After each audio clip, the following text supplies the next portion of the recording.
മഹാന്മാര് നമുക്ക് പഠിപ്പിച്ച ഏറ്റവും പ്രധാനപ്പെട്ട 2 സൂറത്തുകൾ, അതിൽപ്പെട്ട ഒന്നാണ് പരിശുദ്ധ ഖുർആനിലെ 94-ാമത്തെ സൂറത്ത് ഷറഹ്. നമുക്കൊക്കെയും കാണാതെ അറിയുന്ന ചെറിയ ഒരു സൂറത്താണ് സൂറത്തു ഷറഹ്.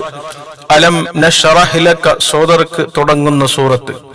ഈ സൂറത്തിന്റെ മഹത്വം മഹാന്മാര് പറഞ്ഞ സ്ഥലത്ത് നമ്മെ പഠിപ്പിക്കുന്നു. ഈ സൂറത്ത് നല്ല ഇഖ്ലാസോടുകൂടെ, നല്ല ആത്മാർത്ഥതയോടുകൂടെ എല്ലാ നിസ്കാരങ്ങൾക്ക് ശേഷം കിബിലക്ക് മുന്നിട്ട് 40 തവണ കണ്ടിന്യൂയായി 7 ദിവസക്കാലം ഓതിയാൽ അവന്റെ ജീവിതത്തിലുള്ള എല്ലാ പ്രയാസങ്ങളും നീങ്ങിക്കിട്ടും. അതുപോലെ തന്നെ മഹാന്മാര് നമുക്ക് പഠിപ്പിക്കുന്നു 2-ാമത്തെ സൂറത്ത്, നമുക്കൊക്കെയും അറിയുന്ന, നമ്മെല്ലാ ദിവസവും ഓതുന്ന ഒരു സൂറത്താണ് സൂറത്തുൽ വാഖിയ. ഈ സൂറത്തിന്റെ മഹത്വങ്ങള് പറയാൻ ഒരുപാട് മഹത്വങ്ങൾ മഹാന്മാർ അവിടെ